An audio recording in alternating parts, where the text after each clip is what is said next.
আসসালামু আলাইকুম সবাইকে। আমরা মানবিক গুণাবলী নিয়ে বেশ চিন্তিত। আসলে আমাদের এইখানে কিছু জিনিস বুঝতে হবে। হুটহাট করে পড়লেই কোশ্চেন সলভ করলেই হবে না। তোমার প্রথমে বুঝতে হবে যে মানবিক গুণাবলী কি এবং এখান থেকে কিভাবে প্রশ্ন আসে। আমাদের একটা কনফিউশন খুব ক্লিয়ার করা প্রয়োজন যে মানবিক গুণাবলী এক জিনিস, মানসিক দক্ষতা বা আইকিউ আর এক জিনিস। এখন আমাদের বললাম মানসিক দক্ষতা বা আইকিউ স্টিল নাও কোনো শোনা যায়নি বা কোনো কথাই আসলে উঠে নাই যে এটা থাকবে কি থাকবে না, যেটা পরবর্তীতে সার্কুলার দিলে হয়তোবা সম্পূর্ণ মোটামুটি একটা তথ্য জানা যাবে যে আসলে কি মানবিক গুণাবলীর বলতে মানসিক দক্ষতা বা আইকিউ এর সাথে থাকবে কিনা। কিন্তু আপাতত আমরা মানসিক দক্ষতাটাকে ধরবো না, রাখবো না। মানসিক দক্ষতা দিলে আরো ইজি, কারণ বিসিএস এ মানসিক দক্ষতা থেকে প্রশ্ন আসে, তারপরে আইকিউ থেকে প্রশ্ন আসে, চাকরি পরীক্ষায় জাহাঙ্গীরনগর ডিউনিটা আছে। সো সেগুলি প্রশ্ন সলভ করলে হয়ে যাবে। বাট মানবিক গুণাবলীটা আসলে কোথা থেকে আমদানি হইলো এটা বুঝো। মানবিক গুণাবলীটা আসলে আমাদের মেডিকেলে, ফরেনসিক মেডিসিনে একটা টপিক আছে, সেটা হচ্ছে মেডিকেল এথিক্স। কি? Medical ethics. As a medical practitioner, তুমি একজন ডাক্তার হিসেবে তোমার কিছু এথিক্স মেনে চলতে হয়। তো এইটারই একটা সিভিলাইজড বাংলা ভার্সন করা হয়েছে মানবিক গুণাবলী। আমি যতটুকু ভাবতেছি 90% আমার কাছে এটাই মনে হয়েছে। এন্ড ম্যাক্সিমাম বড় ভাইয়াদের সাথে যাদের সাথে কথা বলছি, যাদের ভিডিও আমি দেখছি, প্রায় সব প্ল্যাটফর্মেই আমি সবার কাছ থেকে প্রায় সেম জিনিসটাই পাইছি এবং আমার ব্যক্তিগত অভিজ্ঞতা এটাই বলে। সো মেডিকেল এথিক্স এর কিছু বেসিক জিনিস আছে যেটা আজকের ক্লাসে আমরা দেখব। এবং শুধু তাই না, আমি শুধু তোমাকে পড়াবো না, আমি সবসময় কোশ্চেন বেসড অ্যানালাইসিস এবং কোশ্চেন বেসড পড়াশোনা অভ্যস্ত।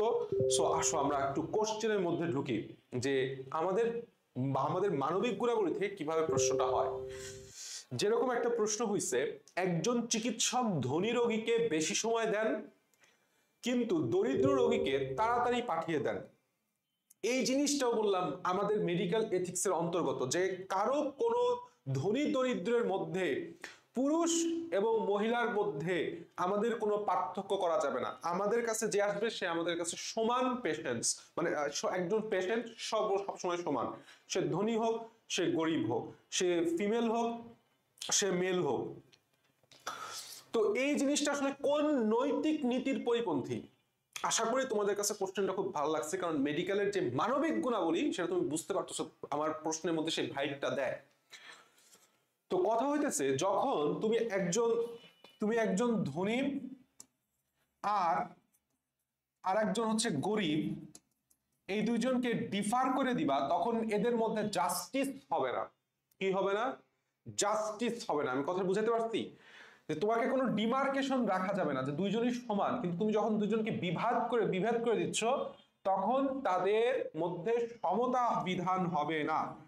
সমতা বিধান, তাহলে যেহেতু সমতা বিধান হয় নাই, তাহলে এটা কোন নীতির পরিপন্থী হবে? 100% সমতা বিধান না করতে পারলে তুমি জাস্টিস করতে পারবে না। বা ইমপ্যাথি কি? আমি বলি ইমপ্যাথি মিন্স হচ্ছে জাস্ট নাথিং ইন সিম্প্যাথি।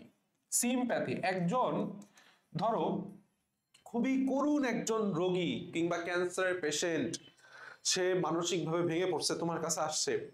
তুমি ধরো চেম্বারে বসে পায়ের উপর লেগ উঠায় বসে দেন ঠিক আছে এমনি করে দিলে, ইটস নট এমপ্যাথি।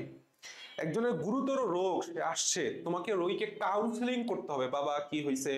আমাদেরকে ডিরেক্ট, আমাদেরকে যে কোনো পেশেন্ট, সে যদি পুরুষ হয় বাবা বলতে হয়, মেয়ে হইলে মা বলতে হয়। মা কি হয়েছে বলেন, সুন্দর করে একটা সালাম দিতে হয়। আমাদের যখন ওয়ার্ডে আমরা ফার্স্টে যাই, থার্ড ইয়ারে, তখন আমাদেরকে এই জিনিসটাই শেখানো হয় যে একদম পিওর এটিকেট। তুমি রোগীকে সালাম দিচ্ছ কিনা, সালাম না দিয়ে কেউ যদি রোগীকে দেখতে চায়, ফেল। রোগীর ডান পাশে সুন্দর মতো নিজেকে গ্রিটিংস দিচ্ছ কিনা, রোগীটার সাথে কমফোর্টেবল হচ্ছ কিনা, সো রোগীর উপর তোমার সিম্প্যাথি আছে কিনা, this is means empathy. Confidentiality কি জিনিস? কনফিডেন্সিয়ালিটি মানে আর কিচ্ছু না, বাংলা কথায় বললে সেটা হচ্ছে গোপনীয়তা। কি জিনিস? গোপনীয়তা। এখন ধরো যেরকম এর আগে ওই যে তোমার তামিমের যে কেসটা হয়েছে, কনফিডেন্সিয়ালিটির যে বিষয়টা হয়েছে, যাই হোক, বিষয়টা হচ্ছে এরকম যে ধরো কেউ একজন কোনো গোপন রোগ নিয়ে আসছে তোমার কাছে, বা তুমি একজন ডাক্তার, কিংবা সে টু সে একজনের এইচআইভি নিয়ে আসছে। এখন তুমি যদি সেটা ফেসবুকে পোস্ট করলা, আমার কাছে অমুক একজন আসছে, খুব কম বয়সী বা বৃদ্ধ বয়সী, তার এইচআইভি হয়েছে, হাইরে দুনিয়া, এটা বললাম, তার গোপনীয়তাটাকে রক্ষা করা হইল না। আমাদের কথা হইতেছে, আমাদের কাছে যখন পেশেন্ট আসবে, আমরা পেশেন্টের সর্বোচ্চ গোপনীয়তা, শুধু তাত্ত্বিকগত কোনো গোপনীয়তা না, তার যেন সে হ্যারাসমেন্ট ফিল না করে। যেরকম কোনো সে টু সে তোমার কোনো ফিমেল পেশেন্টকে ট্রিটমেন্ট করতে হবে, সে টু সে ইভেন তোমার দেখা গেছে হাতে এখানে কোনো কিছু হয়েছে, তুমি হাতে ট্রিটমেন্ট করবা, তোমার বললাম তার পাশে একজন ফিমেল অ্যাটেন্ডেন্ট রাখতে হবে, যেন সে, এটা তোমারও সেফটি তারও সেফটি, যেন এখানে কোনো অকারেন্স না ঘটে থাকে। সো গোপনীয়তাটা খুবই গুরুত্বপূর্ণ জিনিস, যে রোগীর তথ্য এবং রোগীর সবকিছু আমাদের কাছে আমানত, আমরা সেটাকে গোপন রাখবো। ইন্টিগ্রিটি নিয়ে আপাতত সেরকম কোনো কথা না বলি, কারণ ইন্টিগ্রিটি জিনিসটা তুমি বুঝতে পারছো, আমরা একটু পরে আসবো। তাহলে ধনী বলুক, গরিব বলুক, মেল বলুক, ফিমেল বলুক, যখনই তুমি ডিমার্কেশনটা দেখবা, সেটা কিসের প্রতি পরিপন্থী? জাস্টিস। এরপরে প্রশ্নটা আমরা একটু দেখি, যদি প্রশ্নটা এরকম হয়, একজন চিকিৎসক একটি সফল সার্জারির ক্রেডিট নিজে নিয়ে নিলেন। তোমরা জানো যে একটা বোর্ড গঠন হয় যখন সার্জারি করা হয়, সেখানে অনেক ধরনের সার্জন থাকে, সেখানে অ্যানেস্থেসিওলজিস্ট থাকে, হ্যাঁ, নার্স থাকে, অনেক কিছু থাকে। যদিও পুরো টিম কাজ করেছে, এটি কোন নৈতিক গুণের অভাব নির্দেশ করে? তাহলে তুমি বললাম, বুঝতে পারতেছো যে এখানে সহানুভূতি হচ্ছে না, ইম্প্যাথি হচ্ছে না, এখানে গোপনীয়তা হচ্ছে না, তোমার কনফিউশন বাদবে এটা সততা নাকি দায়িত্ববোধ। দায়িত্ববোধের জায়গাটা কোনটা তোমাকে বুঝতে হবে। দায়িত্ববোধ বা রেসপন্সিবিলিটি বা অ্যাকাউন্টেবিলিটি হচ্ছে সেই জায়গাটা যে তুমি একজন রোগীকে ট্রিটমেন্ট দিচ্ছ, ওষুধ দিচ্ছ, এই ওষুধের দায়িত্ব বললাম তোমার কাঁধে বর্তাবে, যে এই ওষুধ খায় যদি রোগীর কোনো ক্ষতি হয়, কিংবা তুমি কোনো ভুল ট্রিটমেন্ট দিছো, হতেই পারে, কারণ তুমিও মানুষ, তুমি কোনো ফিরেস্তারা, সো হতেই পারে ভুল ট্রিটমেন্ট দিছো, বাট সেটা তোমাকে স্বীকার করতে হবে, সেই দায়িত্বটা নিতে হবে। এখানে তো সেটা হয় না। তাহলে বুঝতে পারতেছো সততা হবে। কিসের অভাব? সততার অভাব। সে সত্য বললো না যে না আমার পুরা টিমই কাজ করছেন, সে বললো কি আমি একলাই 100, আমি একাই এই হার্ট সার্জারিটা করছি, আমি দেখো আমি সব। তো এটা তার সততার অভাব। যেমন একটা সুন্দর উদাহরণ দিয়ে বোঝানো যায়, যে একটা কাজ তুমি আর তোমার বন্ধু মিলে করছো, কিন্তু তোমার বন্ধু পরবর্তীতে গায়ে বেড়াচ্ছে যে সে একলাই কাজটা করছে, তাহলে এটা কিসের অভাব? তুমি বুঝতে পারছো, সততার অভাব। সে সত্য কথাটা লুকাচ্ছে, যে পুরা টিমটা তাকে সাহায্য করছে, সে পুরা টিম মিলে কাজ করতেছে, এই সত্যটা সে লুকাচ্ছে। যে কোনো সত্য যখন তুমি কোনো কিছু থেকে লুকাও, তখন সেটা হয়ে যাবে সততা। এরপরে প্রশ্নটা আরো গুরুত্বপূর্ণ, চিকিৎসা পেশায় কনফিডেন্সিয়ালিটির মানে কি? আমি একটু আগেই বলছি, কনফিডেন্সিয়ালি মানেই হচ্ছে কি? গোপনীয়তা। তাইলে গোপনীয়তা নিয়ে অনেক কথা হয়েছে, আর কথা হবে না। রোগীর তথ্য গোপন রাখা, রোগীর সাথে বন্ধুত্ব স্থাপন করা না, রোগীর নাম প্রকাশ করা, এটা হচ্ছে কনফিডেন্সিয়ালিটির পরিপন্থী। রোগীর নাম প্রকাশ করা যাবে না সবার কাছে। রোগীকে উপদেশ দেওয়া, এটা অবশ্যই সঠিক, রোগীকে উপদেশ দিতেই হবে, রোগীকে কাউন্সেলিং করতেই হবে।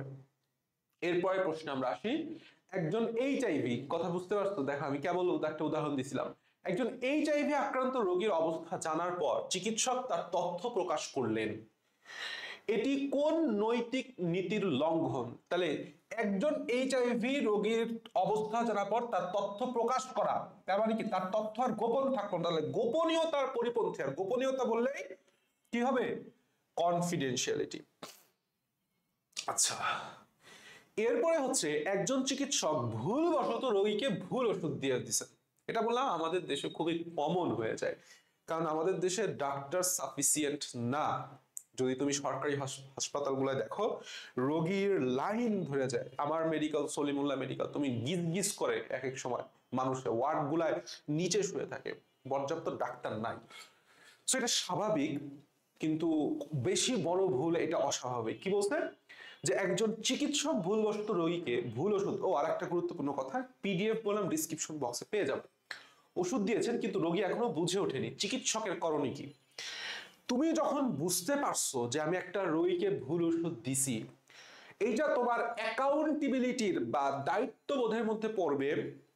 ওই রোগীকে খুঁজে নিয়ে আসা, তাকে কাউন্সেলিং করা, যে এখানে একটা মিসআন্ডারস্ট্যান্ডিং হয়েছে, ওষুধটা ভুল হয়েছে, ওষুধটা পরিবর্তন করে দেওয়া, তার কাছে ক্ষমা চাওয়া এবং তার ক্ষতিপূরণ দেওয়া যদি কোনো ক্ষতি হয়ে থাকে। এটা বললাম সম্পূর্ণ ডাক্তারের উপর বর্তায়। So it's very much important. তাহলে তুমি বুঝতে পারছো এটা কিসের উপর নির্ভর করবে? অ্যাকাউন্টেবিলিটি।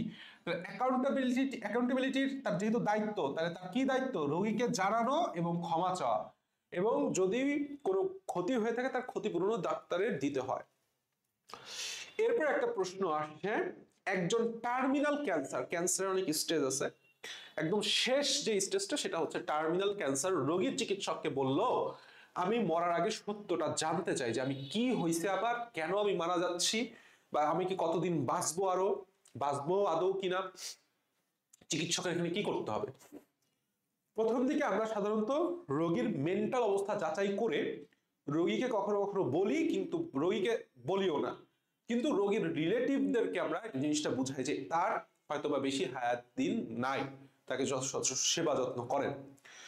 তো রোগী যদি জানতে চায় এবং রোগীর সেই মেন্টাল সাপোর্ট থাকে যে সেইটা নিয়ে ভেঙে পড়বে না, কারণ ক্যান্সার রোগীদের আসলে ভেঙে পড়ার চান্স থাকে। সো রোগী যদি আমার কাছে জানতে চায়, আমাকে তাকে সত্যটা বুঝিয়ে বলতে হবে এবং তাকে সঠিক কাউন্সেলিং করতে হবে। এমন না এই তুই বাঁচবি না, আর 2-10 দিন বাঁচবি, যা যা ইচ্ছা কর, এরকম না। দেখেন আমাদের তো এরকম এরকম হয়েছে। সো এইখানে আসলে আল্লাহ সব জন্ম মৃত্যু তো আল্লাহ তাআলার হাতে। আমরা চেষ্টা করতেছি, আপনি মানসিকভাবে ভেঙে পড়বেন না, আপনি ওষুধগুলো দিচ্ছি সঠিকভাবে সেগুলি ওষুধ খান, নিয়মতান্ত্রিক জীবনযাপন করেন, ইনশাআল্লাহ দ্রুত সুস্থ হয়ে যাবেন। এইভাবে তোমাকে বলতে হবে, কিন্তু সঠিকটা জানাতে হবে যে আপনার এরকম এরকম স্টেজ, ক্যান্সারটা এই পর্যায়ে আছে, এতটুকু নষ্ট হয়েছে, যে লিভারে ক্যান্সার হয়েছে তাহলে লিভার এতটুকু ঠিক আছে, এতটুকু নষ্ট হচ্ছে। তাহলে উচিত হচ্ছে রোগীকে সততার সঙ্গে কিন্তু সহানুভূতি রেখে সত্য কথা বলা।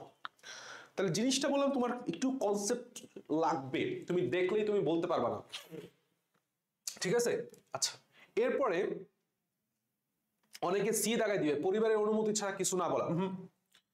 রোগী যখন তোমাকে বলবে যে আমার কি হয়েছে এটা জানতে হবে আমার, তখন তোমাকে বলতে হবে। এরপর একটা প্রশ্নে আসি আমরা, চিকিৎসা পেশায় অ্যাকাউন্টেবিলিটি মানে আমি তোমাকে আগেই বলছি, সেটা হচ্ছে দায়িত্ববোধ। কি জিনিস? দায়িত্ববোধ। অর্থাৎ তুমি কি লিখতেছো প্রেসক্রিপশনে, তুমি কি ওষুধ দিচ্ছ, তুমি কি বলতেছো, এটার দায়িত্ব তোমার উপর বর্তাবে। চিকিৎসা সংক্রান্ত ভুলের দায় নেয়া, দায় নেয়া, কি নেয়া? দায় নেয়া। আচ্ছা, last one but not the least, সেটা হচ্ছে ইনশাআল্লাহ অবশ্যই আমরা এরপরে তোমাদের সকল আপডেটের জন্য তো অবশ্যই আমরা আসি। চিকিৎসা পেশায় ইমপ্যাথি শব্দের অর্থ কি? আমি ফার্স্টে বলছিলাম ইমপ্যাথি মিন্স সিম্প্যাথি, আর কিছু না, রোগীর প্রতি সহানুভূতি এবং অনুভব করা। তুমি বুঝতে পারতেছো যে তাহলে মানবিক গুণাবলীর জিনিসটা বললাম এখানে আসছে। সহানুভূতি এটা কি তোমার একটা মানবিক গুণাবলী, দায়িত্ববোধ এটা তোমার মানবিক গুণাবলী। সো প্রশ্ন আমি ভাবতেছি 90% আমরা মিলায় করতে পারছি। এরপরও সামনে আরো আপডেট আসবে ইনশাআল্লাহ, ছোট ছোট ছোট ক্লাস দিয়ে তোমাদেরকে এটা বুঝাই দিব। ততদিন পর্যন্ত টেনশন করো না, যেভাবে পড়তেছো সেভাবে পড়তে থাকো। Best of luck.